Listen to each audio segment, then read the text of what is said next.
Good evening, everyone, and welcome to this week's Facebook Live. Apologies, I wasn't here last week. I was away on holiday.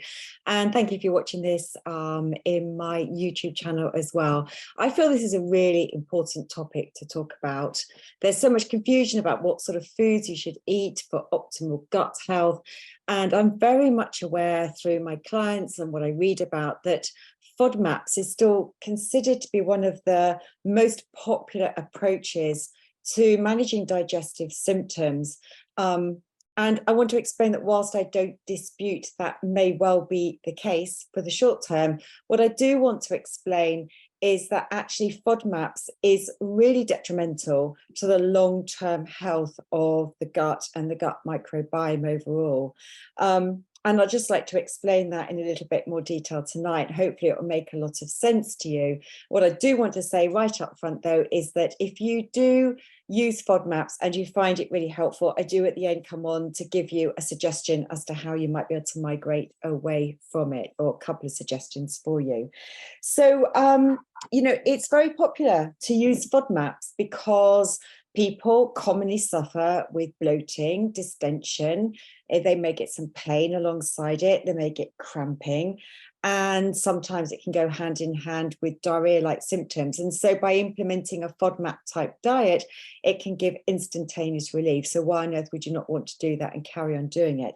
But first of all, let me explain a little bit about what FODMAP stands for, and why it can help, and why it's not helpful long term. So FODMAPs, it's an abbreviation of some terms which are all linked to types of sugars or short chain carbohydrates that are short chains of sugars. It stands for, the first word is common to all of this, but fermentable, and I'll explain what I mean by that. Fermentable oligosaccharides, disaccharides, monosaccharides, and polyols. And as I said, these are all types of sugars, short chain carbohydrates. And what happens is they go through the digestive tract at various speeds, but they can be fermented by certain types of bacteria. And it's the fermentation that creates those symptoms of gas and discomfort. These sugars then can also draw water into the colon, and that's what may, in some instances, create the diarrhea as well. Now, these foods, these FODMAP type foods, are predominantly plant-based foods. You're going to find it in certain fruits that contain high amounts of fructose, like apples and pears and plums. Sorts of foods that should be really good for you. It's also found in lots of types of vegetables, like broccoli and cauliflower, also in things like beetroot, onions, and garlic.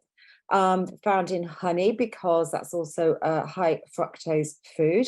Also in pulses, many people immediately say they cannot eat pulses because of the discomfort that it creates. Found in common grains, particularly in wheat and rye. It's also found in non-plant foods like dairy, because of the lactose, the milk sugar lactose, and certain artificial sweeteners. I think it is sorbitol in particular that may also cause problems. So it's this group of foods, and I'm not going to go in and list all the types of foods. That can be something you research yourself. If you're following FODMAPs, you'll be fully aware of the types of foods that is included in here. Now, why is it some people can consume these foods and not others? Well, it may be due to a lack of an enzyme, and this enzyme, digestive type of enzyme, that can help to digest down these sugars. And this enzyme is found in the gut mucosal lining in the small intestines. So if there's any damage to that intestinal lining, the mucosal barrier, then it may inhibit this digestive enzyme. So if you don't have the presence of this enzyme to help break down those short chain carbohydrates, hence they can pass through into the colon, where if it is in the colon, they could be feeding the bacteria, which is what happens. The bacteria will ferment the sugars to create it and use it as a fuel. A second reason why some people may be struggling is to do with the makeup of your microbiome. Don't forget that your microbiome is this community of predominantly bacteria. Yes, it can also contain some fungus and some viruses, but predominantly bacteria, but not all of these bacteria may be the beneficial type. You may be carrying large amounts of pathogenic bacteria.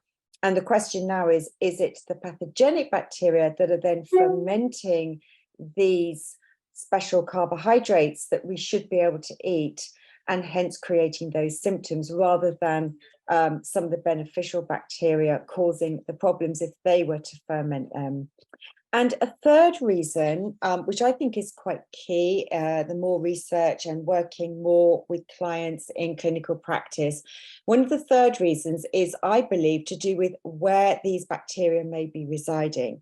Now, you may or may not have heard of the term SIBO, small intestinal bacterial overgrowth, but if you've got high levels of more pathogenic strains of bacteria that are, for reasons I'm not going to go into here, that are residing and thriving in your small intestines, which is a site of digestion, and they shouldn't be there. Only really small amounts of bacteria should be there. The bulk of them should be in the colon.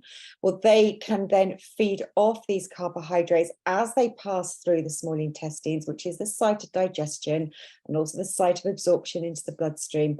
And so the bacteria living there, they're going to feed off them and create bloating and gas, and the gas can't escape in this place, and create the symptoms that I've explained. It can make things 10 times worse. These are things that we need to look at in more detail.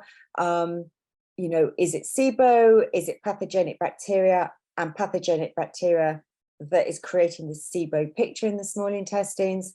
And or is it a lack of the digestive enzyme, because potentially the enzymes are lacking because of an impaired gut mucosal barrier?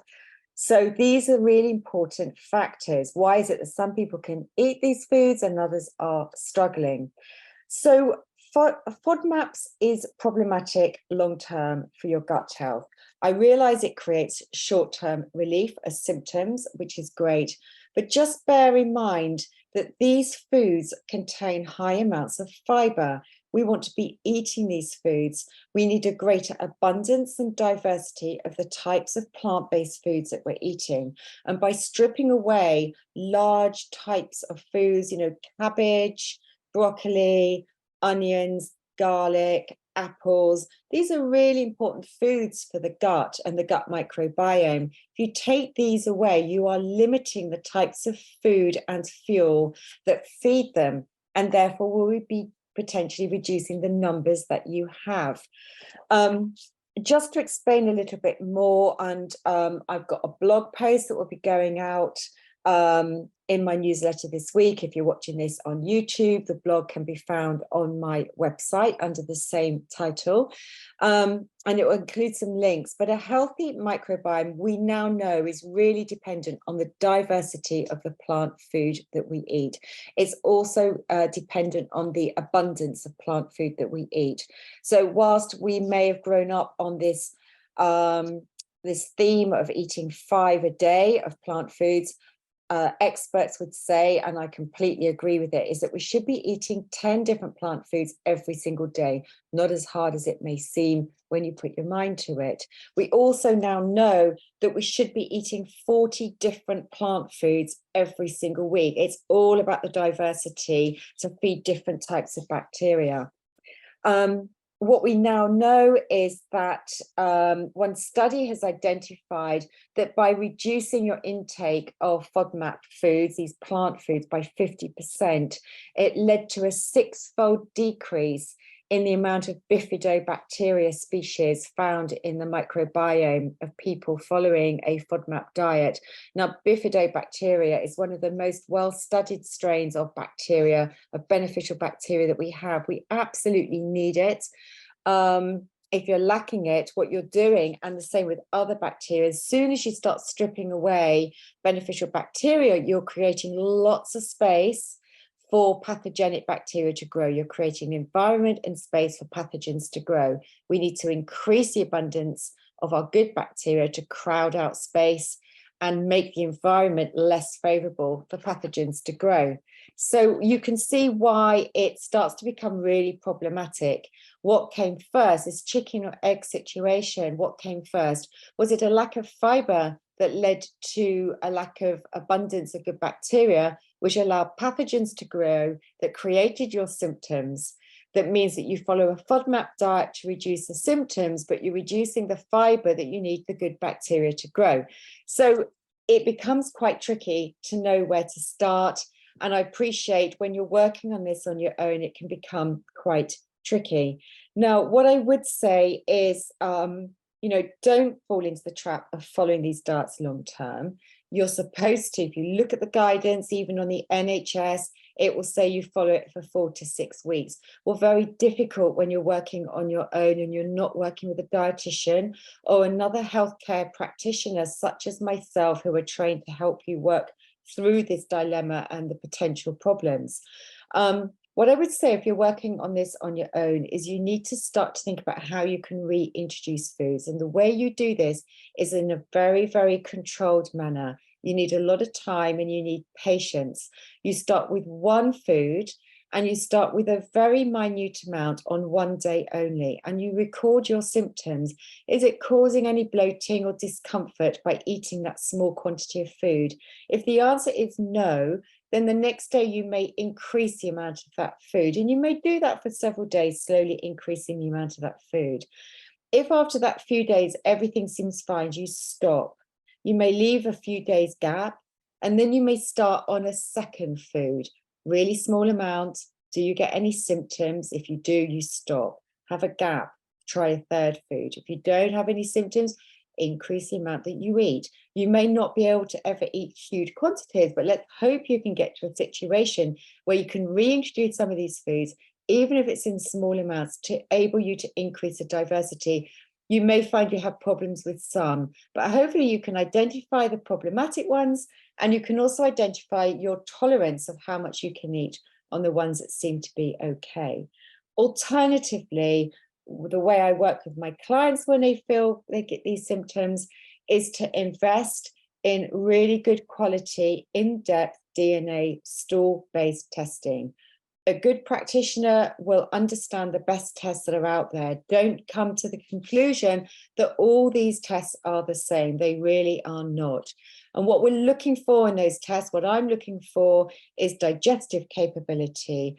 I'm looking for intestinal permeability. I'm looking at pathogen overgrowth. I'm looking for gaps in those abundance of commensal bacteria.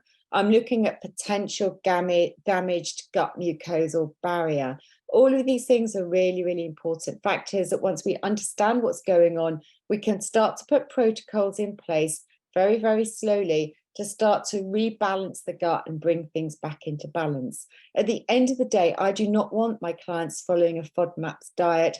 I want to get them to a point where the abundance and diversity of the plant-based food they're eating is as wide as it possibly can be, because that's the route to long-term gut health. And long-term gut health is the route to your overall good physical and mental health overall. I hope you found this podcast, my live or my YouTube channel video, or indeed it's also recording as a podcast. I hope you find this really useful and interesting. I hope it's been a bit of an eye-opener to you and led you to a bit of an understanding about what FODMAPs are, why it's good short-term, why it can also be problematic long-term. And thank you so much for watching this. I look forward to catching up with you all soon.